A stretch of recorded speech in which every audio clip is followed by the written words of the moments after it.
So I'm curious also, like, do you ever, doing what you're doing, ever feel that you're still kind of flexing in between serving two masters, like having to deal with the world? Is it just a constant thing? Do you think you'll ever get resolved into some sort of seamlessness? All the time, this tension is so real. I feel it all the time. Once I get into my car, I feel it already. Even when I'm not in my car, I feel it because I'm so sad that recently we scrapped our 10-year-old BMW, but I was thinking that going to buy a 3-year-old BMW, and after meeting the Koreans and reflecting on my life and life choices and, this thing about dying to self, and so we bought a Toyota. Yeah. And like for you guys, like, wow, Toyota, it's great because you're getting to the workforce, so a car is like everything. But for me, it's a big thing, it was a big thing to give up. And to say that I was so surrendered that I could make that transition easily and it doesn't affect me, that's a lie. It's a process. I get into the car, it's like, Toyota. and the thing is, it's not just a Toyota, it's the realization that once you make that decision, what's the next step? So I ask myself that all the time.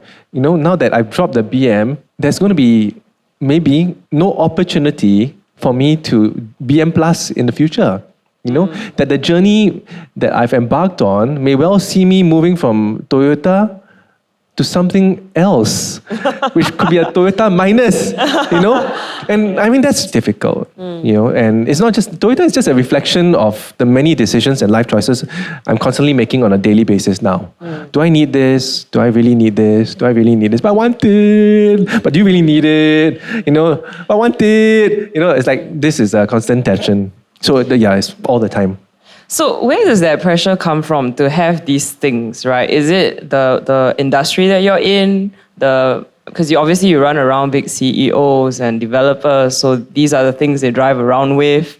Is it church? Does having like now these new mentors in your life with Olive Tree help with that to reduce it because you see them doing it and it's doable? What's the tension with that? Actually the tension has changed since I was a young person. So young person, right, all your peers, beginning life, lawyers, doctors, engineers, accountants, all making good strides forward. So at the time, I think the peer pressure was stronger. Always wanting to show that you are ahead of the curve. But that has changed over the years. I don't find that my peers actually influence me anymore. And those who are actually living the high life and have stayed with the high life, you look at their lives right now, it's so smashed up and dysfunctional that actually you realize, thank God grace again, the grace of God steered me away from that path. Where is the pressure from? I think it's mostly family, and not family like over Chinese New Year that people look at your cars, what happened to you? BM to Toyota, Because I feel a little bit because my parents, right, they wanted education, they want their children to look good. So, when all the cousins are doing big things and then this guy, Toyota now. So there's a little bit of that, but it's really not much. I don't feel it as much. I think the pressure comes from the family, within the family. And not because my family wants anything from me. I'm very blessed. I got a wonderful family. My wife who says I don't need anything.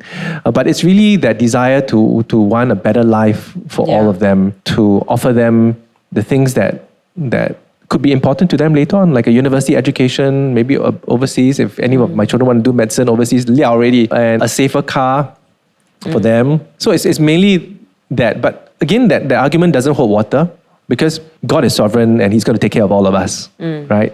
So, He's not going to be relying on my salary and my bank account to help my family and my children, right? So in that place, there's actually wisdom and rest. I try to rationalize that and tell myself, stay cool, it'll be okay. And yes, the Koreans have had a big part to play in all this because you can live on 2 dimes. Because many of them, they are missionaries and they grew up in Papua New Guinea, in lepers colonies, in Thailand, Cambodia. They had no money. Their best friends were the cat dog, but you look at them and talk to them now, they're so educated and so well informed about the affairs of the world. You can't believe that they didn't sit for PSLE and they didn't go for A-level. God takes care of His people. He doesn't shortchange any of us.